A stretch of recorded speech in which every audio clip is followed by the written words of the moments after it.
tanah itu sebagai sebuah kedaulatan.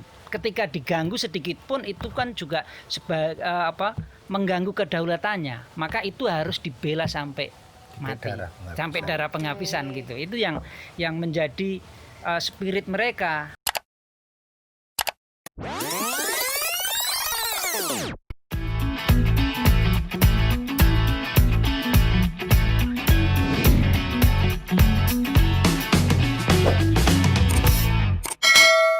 Nah, semakin menarik sebenarnya ceritanya, tapi yang paling aku pengen dengar juga nih Mas sebenarnya, tantangan terbesar ketika di sana itu apa? Ketika ke sana, tantangan terbesar nih menurut masing-masing nih bisa saling jawab. Menurut Om Jalil gimana? Menurut Mas Yuli gimana? Tantangan terbesar waktu melakukan kegiatan di Merapi, teman-teman ini sebagai ya cikal bakal Arkom lah, bayi embrio kalau nggak salah video pertama bilangnya embrio gitu. Gimana tantangan terbesarnya apa? Kalau sebenarnya tantangan terbesarnya apa ya? Karena kami itu tantangan apa, hambatan atau apa itu tidak pernah dianggap sebagai hambatan ya, Jus. Bukan hambatan, Gitu, apa sih yang tantangan. menantang kayak ini loh nih, Iya, yang menantang saya mau maju berjuang gitu. Oh, gitu. Ya semakin masyarakat itu terpinggirkan oleh berbagai faktor, semakin kami maju untuk membenarkan melakukan sebuah tanda kutip pembelaan. Oke. Itu kan. Wah, keren. Kok jadi quotes ini? Semakin terpinggirkan lah kita semakin maju gitu kan. Wah, gitu. Karena itu Arkom hadir gitu loh. Oke. Jadi kalau Arkom hadir kok hanya sebagai penggembira, nah itu lain kitohnya itu pasti Lain sudah. kitohnya. Gitu kan. Oke, kalau dari Mas Yuli apa Mas yang Ya. paling menantang gitu? Kalau di Merapi itu sebenarnya kalau saya memaknai tantangan itu kan di level ada tiga bagian. Pertama di masyarakat. Nah di masyarakat itu masyarakatnya itu kalau di Merapi sangat kuat. Gitu. Mereka sangat kuat, sangat solid sehingga tantangan di tingkat masyarakat relatif nggak ada. Oke, Gitu tantangan kan. dasar nggak ada. Tetapi justru yang tantangan paling berat itu adalah meyakinkan pemerintah tentang tadi soal kebijakan, soal paradigma memaknai ini bukan bencana ini tadi. Nah di situ sebenarnya. Jadi kita mengusulkan sebuah konsep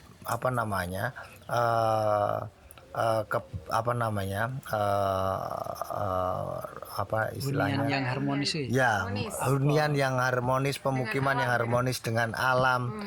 Itu yang kemudian itu bisa juga kita ngomong tentang kesiapsiagaan bencana itu tuh belum nyambung gitu loh.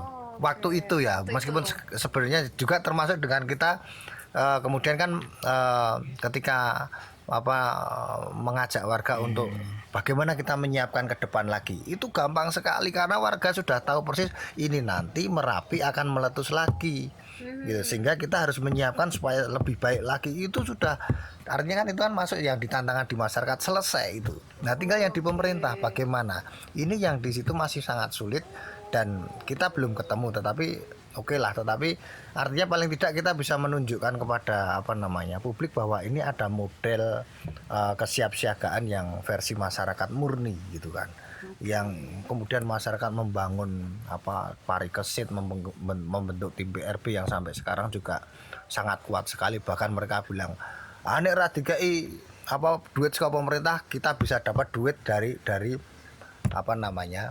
sungai, dari pasir gitu kan. Gitu kan. Artinya ya. 2 tahun aja rumahnya sudah selesai semuanya. Tambah besar sapinya sudah jadi 5. Motor sudah kembali lagi ke yang dulu gitu kan. Bahkan diceritain ke kita 3 tahun, Mas, tim PRB ku sekarang udah punya gedung tingkat ya. Wah, keren. Dia udah dapat punya ambulan gitu kan. Itu dapat dari itu, orang nyari pasir aja bisa beli ambulan gitu kan. Itu kan keren sekali gitu. Nah tetapi ya ini tadi misalnya kemudian yang kemudian apakah mungkin ini model ini kemudian diadopsi atau kemudian diakui oleh pemerintah sebagai model kesiapsiagaan yang memang benar-benar pure community based kayak gitu, itu kelihatannya masih 50-50 lah itu di situ. Nah gitu. Bahkan konsep sister village yang tadi di awal kita temukan tadi di kasus Plesedan tadi sebenarnya juga itu bisa aja misalnya sekarang di Kali Tengah Lor itu ada berapa kakak, ini didesain untuk masuk ke di dusun mana itu kan juga bisa itu yang aman. Yang Kali Tengah Kidul berapa kakak nanti masuk ke sini berapa. Itu enggak barak itu sebenarnya nggak perlu kalau konsep apa namanya gotong royong sister village ini tuh solidaritas itu terbangun. Dan dari bencana itu kan memang kuncinya solidaritas. Iya, Dari iya. kondisi apapun ya, kita pada suasana Covid itu juga diselamatkan dalam konteks solidaritas itu kan. Nah, kemudian pada saat kesiapsiagaan berikutnya itu mereka juga siap-siap dengan istilah mereka yang kita temani dulu adalah membuat tas minggat ya. Siap Oh, minggat. tas minggat siap buat Iya, dibawa. jadi dia memang setiap rumah memastikan itu mereka sendiri memastikan semua dokumen penting ada di sini sehingga kalau nanti ada sesuatu harus pergi itu sudah tinggal tenteng, tinggal dibawa. Kemudian juga mereka terakhir saya dengar semua orang harus bisa naik motor. Ya. Oh, Motor menjadi alat yang paling mudah untuk evakuasi. untuk evakuasi. Ya. Jadi Dibandingkan dengan misalnya truk dulu kan pakai truk kan. susah kan gitu. Susah. Lalu kalau itu dihitung, misalnya di keluarga ini ada 4 orang, maka minimal berapa? ada 2. 2 motor itu. Udah Sehingga harus dihitung. boncengan gitu loh. Nah, lebih boleh, tapi kalau satu mesti disarankan untuk bagaimana dipastikan beli oleh kelompok apa parikesit. Parikesit Parikesit itu. itu Oh, jadi dia memastikan. memastikan PRB-nya ya? Iya, Itu gitu. di rencana kontingensi parikesit sudah muncul itu. Wah, keren, udah punya rencana Iya. kontingensi Sudah punya Keren gitu. banget. Dan akhirnya kan mereka kemudian nabung untuk beli tanah itu kan sebenarnya kan untuk itu. Iya, betul. Untuk buat ya tempat mereka Iya, tempat Iya. evakuasi itu untuk Evakuasi. jadi hunian sementara. Minimal dari itu motor parkir harus menghadap Menghadap ke selatan, ke jalan. jalan. Gitu. Tinggal Tinggal jalan gitu. Jadi Jadi- kesadaran-kesadaran itu menjadi penting gitu loh dalam proses menghadapi alam. Ya apapun itu kalau dengan kesadaran kan pasti Ya, apa? lebih aman Lebih lah ya. aman. Lebih Jadi beberapa kali kan sejak 2010 katakanlah paling tidak sampai 2020 inilah. Itu kan beberapa kali kan Merapi kan juga batuk loh. Kalau Iya. kita dapat kabar dari misalnya dari apa namanya BMKG di Twitter atau Iya, "Wah, Merapi meletus, kita cuman WA aja teman-teman yang bisa gimana aman. Aman Mas, masih pada ngarit, jawabnya cuman gitu gitu. Karena Padahal nggak mereka melihat ini iya ya, nggak Nggak anu ada wah ya tanda-tanda di yang medsos sudah heboh wah Merapi gini. Yang orang 3 km 4 km dari puncak masih ngarit gitu kan. Aman. Jadi memang sangat apa nah ya itu biasa lah bisa gitu. dibilang mereka tuh kerabat dekatnya Merapi dong Iya. ya. Jadi Iya. mereka paling tahu seharusnya. Oke, ini menarik banget sih sebenarnya bincang-bincangnya. Tapi Oke. gimana nih Om? Nah, Mau soal tambahan? tadi tantangan tadi ya. Oke. Tantangannya itu salah satu ya. Pemahaman apa kalau mau dibilang tadi cara pandang tadi itu mendapat hambatan gerakan modernisasi ini loh sebenarnya ini loh. Karena tidak semua kekhawatirannya adalah tidak semua lapisan yang paling bawah memahami ini. Tergerus oleh berbagai informasi yang lain gitu loh. Nah, tantangan sebenarnya terberat itu ketika ini sebagai sebuah kearifan lokal ini hambatannya, tantangannya adalah harus modernisasi sebenarnya. Ada kayak gitu. Oke. Oh, jadi sebenarnya juga bagaimana sebenarnya kearifan lokal ini bertahan di era modern nggak sih? Iya, sebenarnya? harus Harusnya begitu. gitu kan. Walaupun arus modernisasi ada, kan modern itu kayak makin lama kita ya gimana lagi gitu kan. Tapi Sebagai cara-caranya ya supaya bertahan sebagai gitu sebuah apa namanya ya bertahan iya tetapi kemudian memang tetap harus diimprove. Improve itu artinya digabungkan kan karena kan memang mereka juga pegang HT gitu. Jadi setiap rumah itu punya HT gitu kan. HT itu kan nggak terkait dengan sinyal kan dia malah bisa nggak dalam bakal lingkungan susah desa tertentu radius kan ya. mereka nggak bakal susah sinyal. Kemudian HT juga mereka sambungkan dengan pusat itu yang pengamat Gunung Merapi itu kan.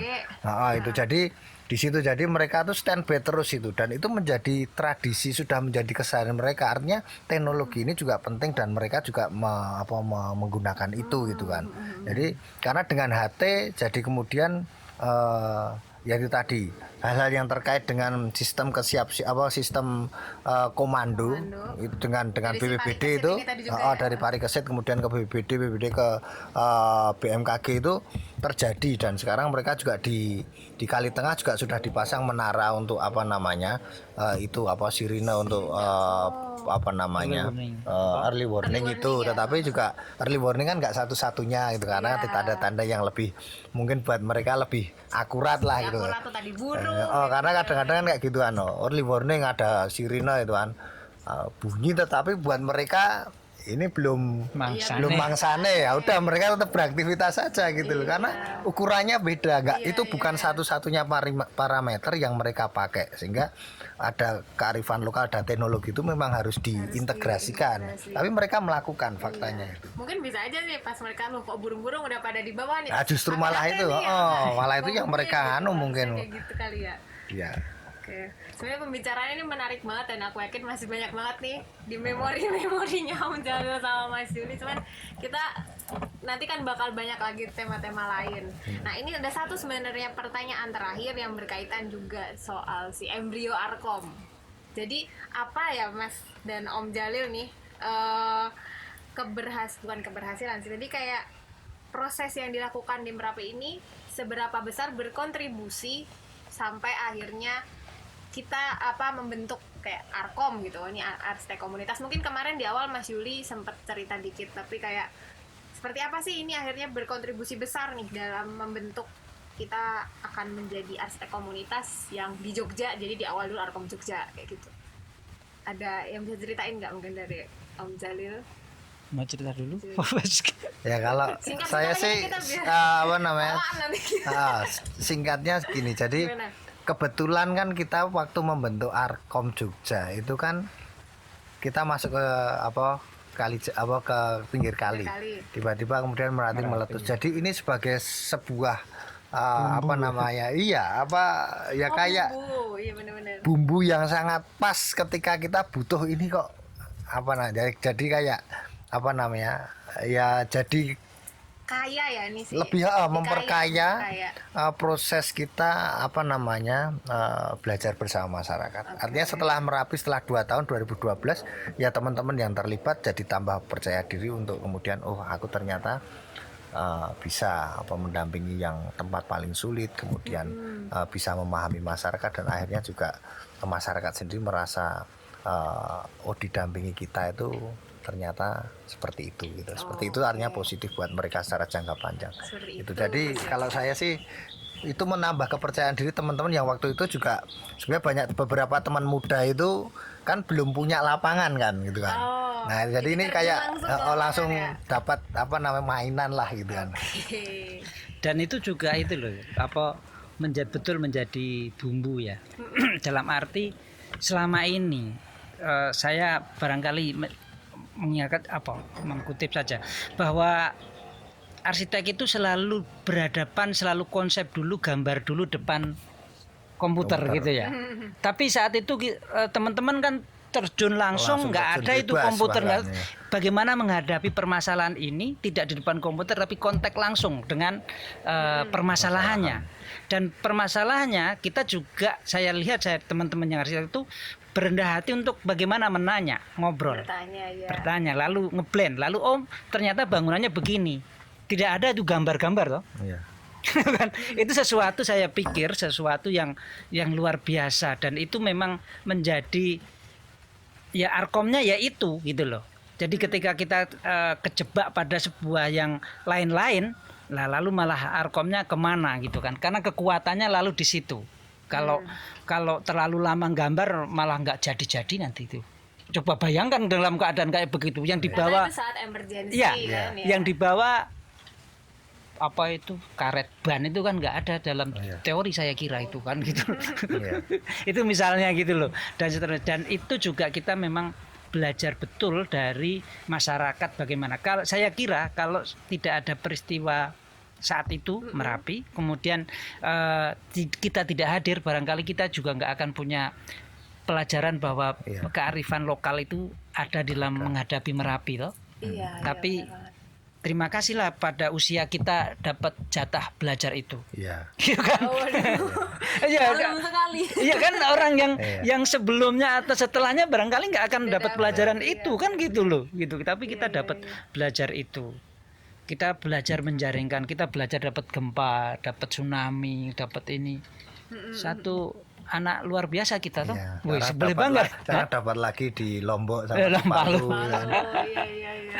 Ya. Kaya sekali, Kaya memang sekali. sangat kaya sekali. Itu yang menarik dan mungkin nanti next kita obrolin yang lain-lain. Nah, itu kan Iya benar obrolnya yang lain-lain. Karena Arkom ini bumbunya macam-macam. Ini bumbu pasca bencana sekarang. Nanti ada bumbu tentang perkotaan juga Ya. nih, pinggir Ya. kali sama paguyuban Kali Jawi itu juga ada. Banyak bumbu-bumbunya ya. Iya. Dan tadi saya garis bawain sekali apa yang diutarakan sama Om Jalil, bahwa di sini juga jadi momen arsitek itu untuk berendah hati dan bertanya langsung di lapangan, dan kayak kita dilatih untuk berinisiatif sebenarnya di Iya. situ, dan kemudian berendah hati dan inisiatif sebenarnya mempraktekkan apa yang kita pelajari, tidak di depan, hanya di depan laptop, depan komputer ya. Waduh, Yang komputer sekarang saya laptop nambahin nih. yang penting. Jadi tadi Gimana, kan Mas? kita langsung menghadapi masalah, tetapi yang memecahkan bukan kita. Nah, Ah, iya. Tetapi yang memecahkan adalah kita menemani masyarakat untuk memecahkan masalah itu sendiri. oke, benar banget. Jadi Itu Arkom di situ. iya, jadi jadi mungkin gambarannya ketika kita kayak terjun ke masyarakat, kita tuh jadi gelas kosong dulu lah, Ya. gitu kan. Ya. Jadi gelas kosong, nanti ya biar ini nanti isinya apa kita lihat nanti, karena lapangannya beda-beda kan, setiap lapangan Ya, punya betul. punya isi nanti yang beda nih. Rasa manis kah? Apa rasa nira? Rasa kelapa? Rasa Tergantung teh? Gitu bumbunya. kan. Gitu. Ya udah, kayaknya bincang-bincang kita pada siang hari menuju sore ini udah mulai agak-agak silau dari sini. Tapi Silo belum gelap ya? kan? Belum Ini gelap, kamera ini belum nanti gelap kan? kamera nggak Nah, aman tau berarti. Mantap. Oke, kita mungkin sudahin dulu percakapan kita Ya. siang ini ya, Mas Yuli, Om Jalil. Terima kasih atas waktunya. Terima kasih juga. Iya, nanti Asik Mbak. Siap. Kita tak bareng-bareng sih ini sebenarnya, aku cuman jadi kebagian yang ngoceh aja. Nah, ini nanti setelah ini kita pasti akan ada topik-topik menarik tentang bumbu-bumbu yang tadi kita sempat singgung-singgung sebelumnya. Dan oke, baiklah, kalau gitu dari sini aku Nisa dan Saya Yuli. dan Jalil. oke, kita pamit dulu. Dadah. Terima Kasih. kasih. Terima kasih.